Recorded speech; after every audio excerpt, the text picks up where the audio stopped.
আসসালামু আলাইকুম। সম্মানিত অভিভাবক অভিভাবিকা, জিডি স্টাডি সার্কেল পরিচালিত সপ্তগ্রাম বিশ্ববিদ্যালয় মিশনের বাৎসরিক দ্বিতীয় মিটিংয়ে আপনাদেরকে আমরা ডেকেছিলাম। আজকে অনেকটা সময় অতিবাহিত হয়ে গেছে। এই সময় একটা দীর্ঘক্ষণ আলোচনার সময় নয়, তবুও কিছু দু চারটে কথা না বললে নয়। আমাদের অন্যান্য শিক্ষকরা তাদের শিক্ষা দীক্ষা বিষয়ে আলাপ আলোচনা করেছেন এবং আপনারা যারা সম্মানীয় অভিভাবকরা এসেছেন তাদেরকে আমি মিশনের পক্ষ থেকে আন্তরিক সাধুবাদ জানাই যে আপনারা এসেছেন। কিছুটা যে পরিমাণের ছাত্র আমাদের রয়েছে 5 থেকে 12 পর্যন্ত, তার 1/3 অভিভাবককে আমরা যদিও দেখতে পাচ্ছি, তবু যারা এসেছেন তাদেরকে আমি আন্তরিকভাবে ধন্যবাদ জানাই যে আজকের আপনাদের সন্তানের একটা ভবিষ্যতের বিষয়ে আলাপ আলোচনা করার জন্য মিশন কর্তৃপক্ষ যে আপনাদেরকে ডেকেছে এবং তাতে সাথ দিয়ে আমাদের সঙ্গে আপনারা অনেকটা সময় অতিবাহিত করছেন। আজকের একটা ছুটির দিন, বিভিন্ন মানুষ বিভিন্ন পেশায় থাকেন, হয়তো ছুটির দিনে তাদের একটা রেস্টের বা বিভিন্ন কাজে থাকেন, সেইগুলো বাদ দিয়ে যে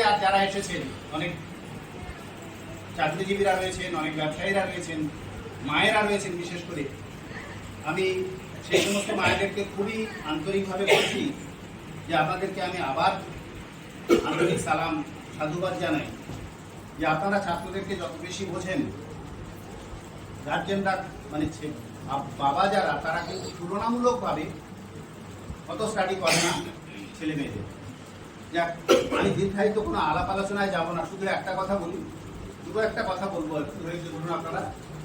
যে প্রতিষ্ঠানটা আজকে দীর্ঘদিন ধরে চলছে, আজকে 30 বছরই সপ্তগ্রাম বিশ্ববিদ্যালয় মিশন, সেই মিশনের অনেক ঘাত প্রতিঘাত, অনেক উত্থান পতনের মধ্য দিয়ে ধীরে ধীরে এগিয়ে চলেছে সেই মিশন। এবং আপনারা সকলেই জানেন সংগ্রামপুর সপ্তগ্রাম একটা এলাকা, যে এলাকা মুসলিম অধ্যুষিত, যে এলাকাটা একটু ব্যাকওয়ার্ড ক্লাসে, সেই এলাকায় এই প্রতিষ্ঠানটার যে আশা, যে ইচ্ছা, যে উদ্দেশ্য নিয়ে আমরা প্রতিষ্ঠা করেছিলাম, এখনো পর্যন্ত যে বেঁচে আছে বা তার উত্তরোত্তর বৃদ্ধি করার জন্য আমরা চেষ্টা করছি, তার জন্য আপনাদেরই সহযোগিতা ছাড়া কখনই সম্ভব হতো না।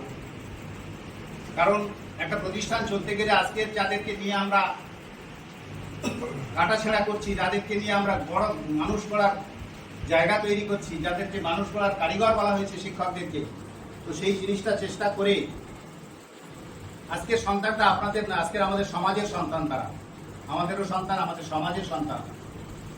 সার্বিকভাবে দেশের যা পরিস্থিতি তৈরি হয়েছে, সেখানে যদি মানুষের মতো মানুষ তৈরি করতে না পারি, আমাদের সন্তানদেরকে যদি প্রকৃত মনুষ্যত্বে উদ্বুদ্ধ করতে না পারি, সেটা আমাদের কাছে খুবই বোকামি হয়ে যাবে। নানা রকম ভাবে শিক্ষা প্রতিষ্ঠান রয়েছে, সরকারি প্রতিষ্ঠান তো রয়েছেই, অনেক অভিভাবক আছেন এখানে বিশিষ্টজন, তারা শিক্ষা সম্পর্কে খুব খোঁজ খবরই রাখেন। তো সরকারি প্রতিষ্ঠানে আজকের আমাদের যাওয়া হয় না। যারা একটু সচেতন অভিভাবকরা রয়েছেন, তারা বেসরকারি প্রতিষ্ঠানের দিকে একটু আগিয়ে আসছেন। তার কারণ বাইরের যা পরিবেশ পরিস্থিতি, যা সামাজিক অবক্ষয়, সেই পরিস্থিতিতে অন্তত মন্দের হলেও কিছুটা ভালো একটা মিশনারিজ প্রতিষ্ঠান, কিছুটা তাদেরকে আমরা প্রোটেকশনের মধ্যে রেখে তাদের শিক্ষা দীক্ষার বিষয়ে চিন্তা ভাবনা করছি। আমি আলোচনার স্বার্থে আমার এক ছাত্র এক্ষুনি একটা কথা বলেছিলেন, তার কথা রেস্ট নিয়ে আমি বলছি। আমার বুকটা গর্বে ভরে গেল। আমারই ছাত্র, এখানে অনেকেই বসে আছে আমারই ছাত্র, যে আজকের একটা সামাজিক অবক্ষয়ের মধ্যে পড়েছে সমাজ। ভীষণভাবে সামাজিক অবক্ষয়ের মধ্যে আছি আমরা প্রত্যেকে, যারা অভিভাবক আছেন সকলে আমরা একটু বুকে হাত দিয়ে চিন্তা ভাবনা করবো। আজকের একটা প্রতিষ্ঠানে দিয়েছেন আপনাদের ছাত্রদের, তাদের পিছনে আপনারা একটা ব্যয় করছেন, সেই ব্যয়ের একটা প্রতিদান আপনারা চান। কিন্তু ওভারঅল যে জিনিসটা দরকার ছিল, সেটা হচ্ছে আমাদের একটা ভালো মানুষ তৈরি করা। আমরা প্রত্যেকটা অভিভাবক, আমাদের স্যার বলেছেন আপনাদের যে আপনাদের কলিজার টুকরোটাকে এখানে দিয়ে গেছেন পড়াশোনা করার উদ্দেশ্যে। সেই স্নেহের সন্তানটাকে ভালো মানুষ করাটাই আসল টার্গেট করা উচিত একজন অভিভাবক হিসেবে, একজন শিক্ষক হিসেবে, একজন প্রতিষ্ঠানের কর্মকর্তা হিসেবে। এই কথাটা আমার চিরকালের, আমার যারা পুরানো ছাত্রছাত্রীরা রয়েছে এখানে, চিরকাল আমি ক্লাসেই বলতাম তাদের যে তুমি 80% মার্কস পেলে কিনা ওইটা তোমার বড় ক্রাইটেরিয়া নয়, ওটা তোমার একটা চাকরির ক্ষেত্রে বড় হাতিয়ার। তোমার একটা কর্মক্ষেত্রের প্রয়োজনে তোমার একটা স্টার মার্কা ছেলের অনেক বেশি প্রয়োজনীয়তা আছে, তার মার্কশিটটা খুব ভারী। কিন্তু সর্বোপরি বাবা মার কাছে এবং সমাজের কাছে, রাষ্ট্রের কাছে একটা সুসন্তান তৈরি করা আমার মনে হয় তার চেয়ে অনেক বেশি গুরুত্বপূর্ণ বলে আমার মনে হয়। ব্যক্তিগত মতামত বিভিন্ন জনের বিভিন্ন থাকতেই পারে, আমার মতের সঙ্গে সকলের মত যে মিলবে সেটা আমি কিছুতেই বলতে চাই না। আমরা প্রত্যেকটা মানুষ, যেমন আমরা আকৃতিগতভাবে প্রত্যেকেই আলাদা, মানসিক ভাবনা চিন্তাগত দিক থেকেও আমরা আলাদা। তো তাই একটা সামাজিক প্রেক্ষিতে আজকের একটা ছেলে মানুষ করাটা বড় সমস্যার বিষয় হয়ে দাঁড়িয়েছে। দু রকমের অভিভাবক আমাদের এখানে রয়েছেন। আপনারা এক শ্রেণীর অভিভাবকরা রয়েছেন, তারা ডে স্কলার, সকালে তাদের পড়াশোনা করার জন্য ছেলেমেয়েরা আমাদের এখানে আসে। তারা সকালে কোচিং ক্লাস করছে, কিংবা কোচিং এর পরেই তারা আবার স্কুল করছে, স্কুল করার পরে তারা বাড়ি চলে যাচ্ছে।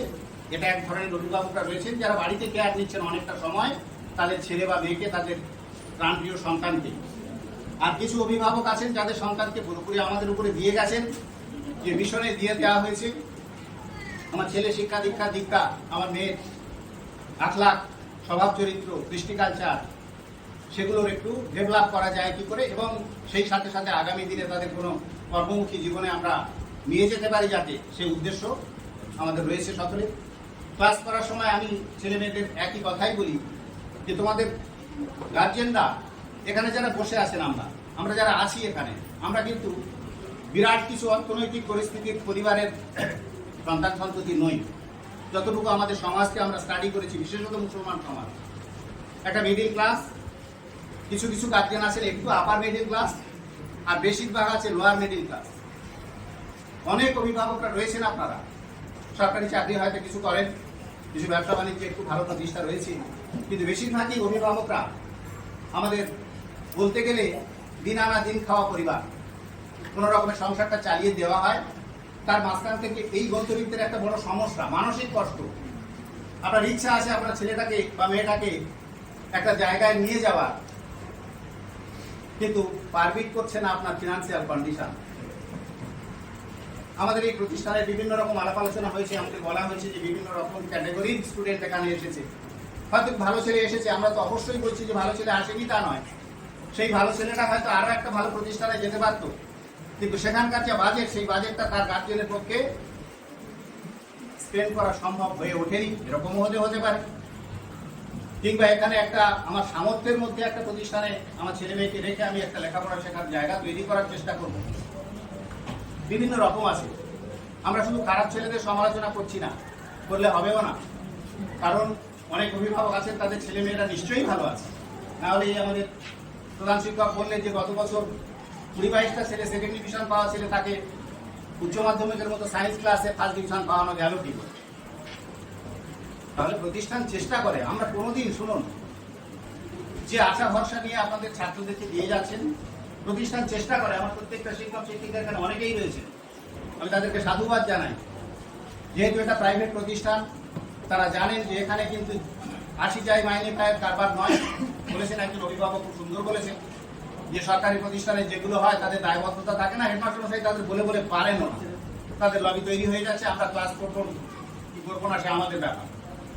কিন্তু আমাদের যতটুকু সামর্থ্য, সেই সামর্থ্যের মধ্যে থেকে যে টিচারগুলোকে রিক্রুট করা হয়েছে তারা অনেকটা আন্তরিক। তারা চেষ্টা করে যে একটা প্রাইভেট প্রতিষ্ঠানে আমরা কাজ করছি, সেই প্রতিষ্ঠানের ডেভেলপ যদি না হয়, সেই প্রতিষ্ঠানের ছাত্রছাত্রীর উন্নতি যদি না হয়, তাহলে আমার ছাত্র সংখ্যা বাড়বে না, আমাদের স্কুলের মান সম্মান থাকবে না। ভালো একটা মানে যদি ছেলেদেরকে পৌঁছে না দিতে পারি, তাহলে প্রতিষ্ঠান আস্তে আস্তে পেছনের দিকে চলে যাবে। তো সেই জন্য আমার যারা শিক্ষক শিক্ষিকারা রয়েছেন, আমি আন্তরিকভাবে তাদেরকে সাধুবাদ জানাই। তারা চেষ্টা করে। মানুষ আমরা ব্যক্তিগতভাবে বললাম একটু আগে আলাদা, ত্রুটি বিচ্যুতি তার মধ্যে আমাদের থেকেই যায়।